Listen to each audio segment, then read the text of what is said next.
প্রথম প্রশ্ন, 72 কিলোমিটার পার ঘন্টা বেগে 400 মিটার লম্বা ট্রেন কত দৈর্ঘ্যের সেতু 38 সেকেন্ড সময় অতিক্রম করতে পারবে?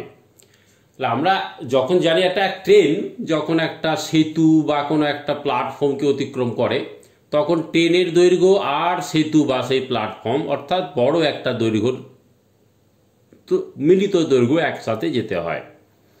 সেক্ষেত্রে আমাদের 38 সেকেন্ডটা যে দূরত্ব যাবে সেই দূরত্বটা কিন্তু 400 এবং সেই সেতুটার মিলিত দৈর্ঘ্য। আর আমরা কি জানি, দৈর্ঘ্য সমান সমান বেগ ইন্টু সময়। এই সূত্র দিয়ে আমাদের অঙ্কটা করতে হবে। মোট দৈর্ঘ্য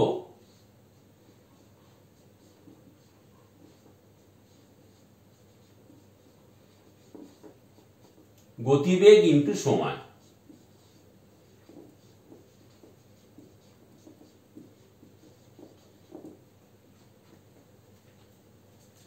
এখানে গতিবেগ কত? 72 কিলোমিটার পার ঘন্টা, এটা হলো গতিবেগ। তাহলে সেই গতিবেগটা আমি লিখব 72। এবারে দেখুন 72 কিমি পার ঘন্টা, আর আমাদের কিন্তু সময়টা আছে সেকেন্ডে, অর্থাৎ ঘন্টার এককে না রেখে ছোট এককে করতে হবে। অর্থাৎ 72 কিমি পার ঘন্টাকে আমরা যদি 5/18 দিয়ে গুণ করি তাহলে হয়ে গেল মিটার পার সেকেন্ডে গতিবেগ। আর সময়টা কত? 38 সেকেন্ড ইন্টু 38। এইটা যেহেতু মিটার পার সেকেন্ডে গতিবেগ, এইটা যেহেতু সেকেন্ড, তাহলে টোটাল দৈর্ঘ্যটা আমাদের আসবে মিটারে।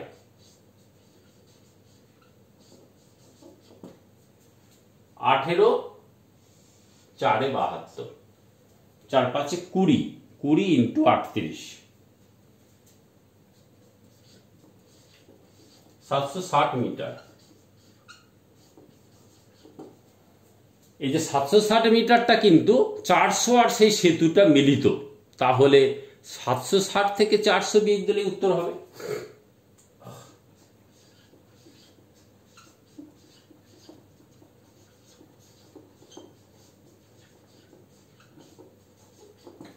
এই যে 360 মিটার যে বেরোলো, এইটাই কিন্তু সেতুর দৈর্ঘ্য।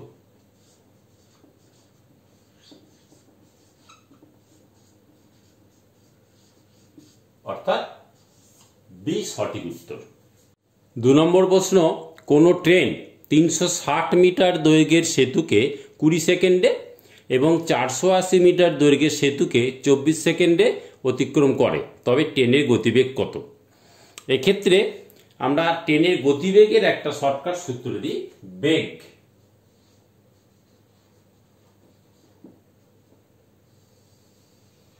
দূরত্বের পার্থক্য, মানে সে যে দূরত্বটা টোটাল যাবে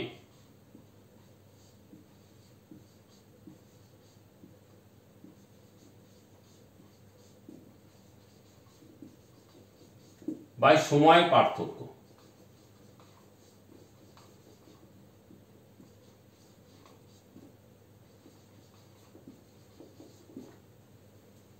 এখন দেখা যাক ট্রেনটা কোন কোন দূরত্ব অতিক্রম করবে। ট্রেনটা যেহেতু 20 সেকেন্ডে 360 মিটার দৈর্ঘ্যের সেতু যায়, তার মানে ট্রেনটা 20 সেকেন্ডে কত দূর যায় এটা ভাবতে হবে। ট্রেনটা 20 সেকেন্ডে ট্রেন আর 360 যায়, আবার 24 সেকেন্ডে ট্রেন আর 480 যায়।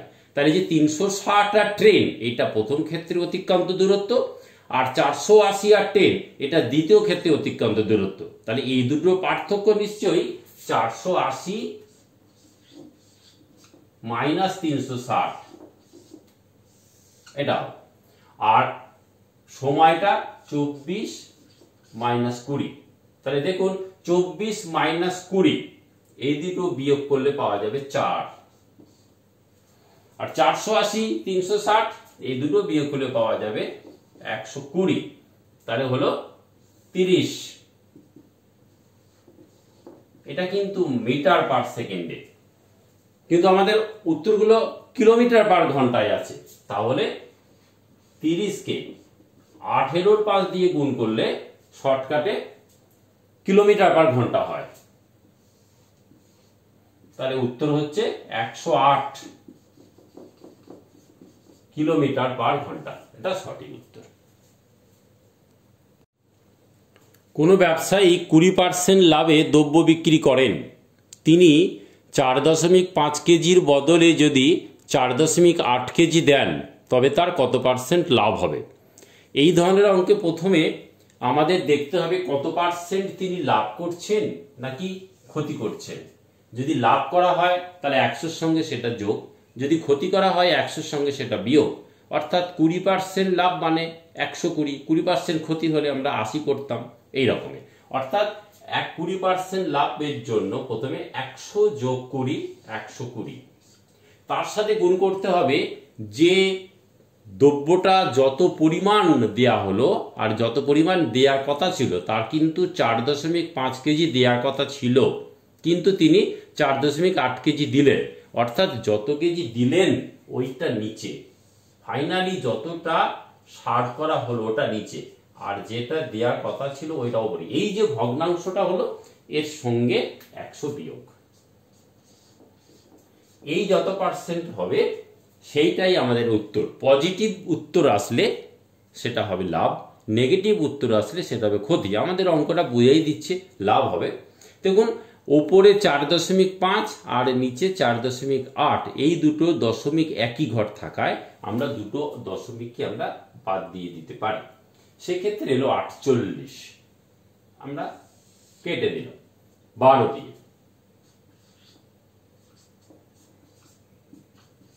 তাহলে হচ্ছে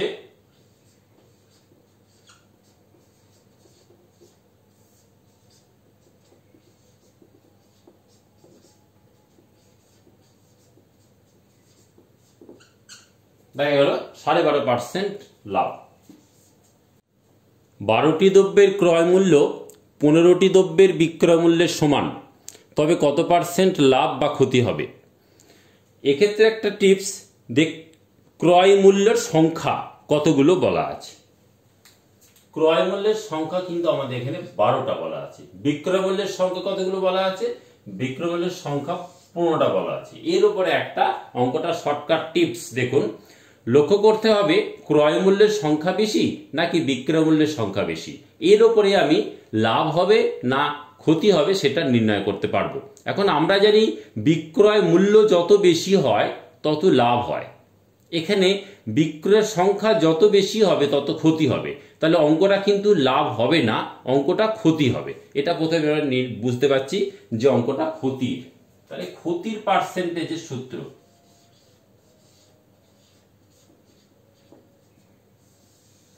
উপরে বড় ছোটর পার্থক্য, যে সংখ্যাগুলো বলা আছে, নিচে ক্ষতি হলে সব সময় বড়, লাভ হলে সব সময় ছোট, ইনটু 100। এই সূত্র ফেলে আমরা অঙ্কটা খুব সহজে করতে পারবো। তাহলে বড় এখানে 15, ছোট এখানে 12 বাই 15 ইনটু 100। 15 12 বিয়োগ ফল 3, 3 5 15, 5 20, অর্থাৎ 20% ক্ষতি।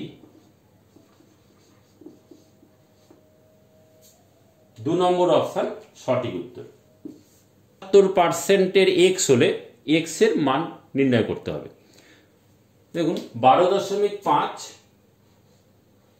মানে 12.5 বাই 10 এত পার্সেন্ট, এর মানে গুণ 96।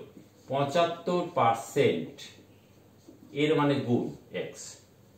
এখন যেহেতু 125% আর 75% ওপরে আছে, দুটো একই জিনিস, আমরা পার্সেন্টকেও কেটে দিতে পারি আর ও দুটোকে 25 দিয়েও কাটতে পারি। তাহলে একেবারে 75%, একেবারে 125% কেটে এদিকে 5 এলো, এদিকে 3। এরপরে এটাকে কাটলে 2, 2 কে 96 দিয়ে কাটলে 48। এইবার ওপর ওপর কেটে দিন, 3 16 48। তাহলে সঠিক উত্তর হলো 16। একটা সরল অঙ্ক, 4 পূর্ণ 1/2 গুণ 4 পূর্ণ 1/3 বিয়োগ 8 পূর্ণ 1/3 ভাগ 5 পূর্ণ 2/3। এখন এই ধরনের অঙ্ক থাকলে আমাদের তো পূর্ণটা ভাগ করতেই হবে, তারপরে যা নিয়ম যে ভাগের কাজ আগে হবে এবং যোগ বিয়োগের কাজ পরে হবে, গুণের কাজ তার আগে হবে, এইগুলো নিয়ে আমাদের কাজ করতে হবে। তাহলে এখান থেকে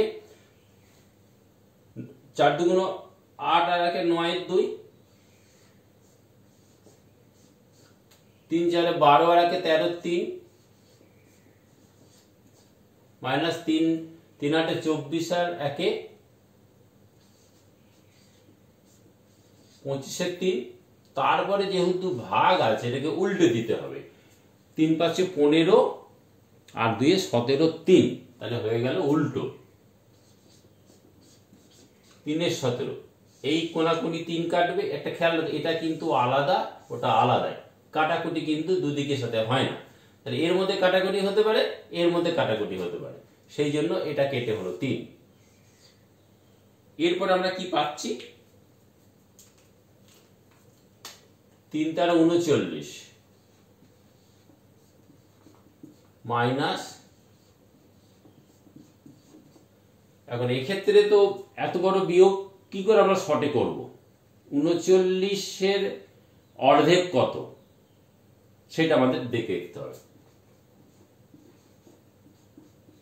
নিশ্চয়ই 19 দুগুণ 8 30 আর 39, এখানে 17 এইটা।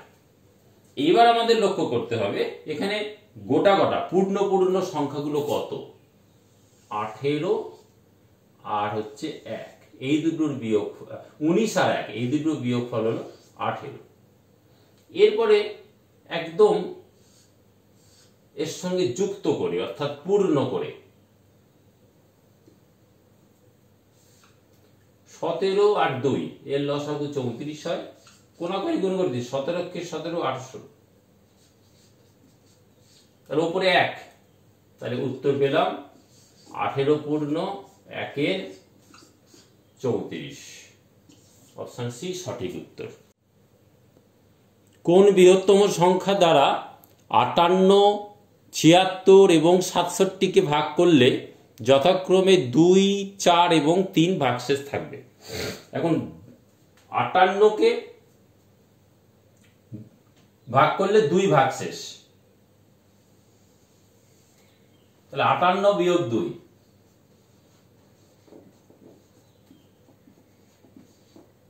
76 দিয়ে ভাগ করলে 4 ভাগশেষ, 76 বিয়োগ 4, 67 কে ভাগ করলে 3 অবশেষ,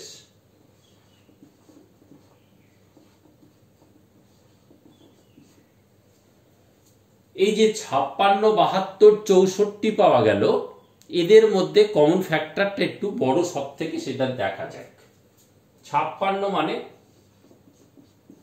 8 গুণ 7, 72 মানে 8 গুণ 9, আর 64 মানে 8 গুণ 8। দেখুন 8 8 8 যেমন কমন আছে, 7 9 8 এর মধ্যে কিন্তু কিছু কমন নেই। তাহলে এই ধরনের অঙ্ক ক্ষেত্রে এই যে কমন ফ্যাক্টরটা এটাই হলো গসাগু, অর্থাৎ এইটাই সব থেকে বড় সংখ্যা, এর থেকে বড় সংখ্যা দিয়ে ভাগ করলে আর মিলবে না, অর্থাৎ উত্তর হলো 8। দুটি সংখ্যার গসাগু 11 এবং লসাগু 385, যে সংখ্যাটি 75 থেকে 90 এর মধ্যে হয় সেই সংখ্যাটির মান এবার অপশনের মধ্যে আমাদের খুঁজতে হবে। তাহলে এই ধরনের অঙ্কের ক্ষেত্রে প্রথমে লসাগু কি গসাগু দিয়ে ভাগ করে নিই। 385 লসাগু, গসাগু বলা ছিল 11, তাহলে আমরা দেখতে পাচ্ছি এটা হলো 35। এবার 35 কে আপনি বিভিন্ন ভাবে উৎপাদকে বিশ্লেষণ করুন, কি কি হতে পারে। 35 1 আর 35 গুণ করলে 35 হয়, 35 5 আর 7 গুণ করলে 35 হয়। তাহলে এই যে 35 পেলাম সেটা 1 আর 35 গুণ করলে হয়, 5 আর 7 গুণ করলে হয়। এবার দেখতে হবে আমাদের সংখ্যাটার গসাগু কত ছিল, গসাগু 11 ছিল, তাহলে আপনি প্রত্যেকটা সংখ্যার সঙ্গে 11 গুণ করুন, তাহলে আমরা পাচ্ছি কি কি হতে পারে, 11 বা 35 গুণ 11 385 উত্তর হতে পারে, আবার 11 5 আর 11 7 হতে পারে। আমাদের যে অপশনের মধ্যে বলা ছিল বা 75 থেকে 90 এর মধ্যে সংখ্যা রয়েছে সেইটা নিশ্চয়ই একটা সংখ্যাই আমরা 4টের মধ্যে খুঁজে পেলাম যে 77। অর্থাৎ অপশন বি সঠিক উত্তর ছিল। একটা সরল অঙ্ক, 2 ভাগ থার্ড ব্র্যাকেটের মধ্যে 2 বিয়োগ 2 যোগ সেকেন্ড ব্র্যাকেট 2 যোগ 2 ভাগ ফার্স্ট ব্র্যাকেটে 2 গুণ 1 ভাগ 2। এখন দেখা যাক কিভাবে খুব সহজে রাফ ক্যালকুলেশন ছাড়া আমরা এগুলো করতে পারি। এখানে দেখুন এটা কি আছে, 2 গুণ 1 ভাগ 2, তাহলে ভাগ আগে হবে, তাহলে 1 2, 2 গুণ 1 2, তাহলে 2 গুণ 1 2 এর মানও কিন্তু পেলাম 1। এবার 2 আর 2 এইটুকুনি কাজ আমরা করব। 2 কে 1 দিয়ে ভাগ করলে 2 হয়, তাহলে এইবার 2 যোগ 2, তাহলে এই পর্যন্ত আমাদের মান এলো, এই যে 2 যোগ 2 4। এবার কি পাচ্ছি, 2 1, তাহলে 2 আর 2 কেটে গেল 4, তাহলে এই পর্যন্ত মান আমার ছিল 4। এখানে কি আছে, 2 ভাগ 4 ইজ ইকুয়াল টু 2/4 মানে 1/2। তাহলে আমরা বুঝতে পারছি উত্তরটা ছিল সি সঠিক উত্তর।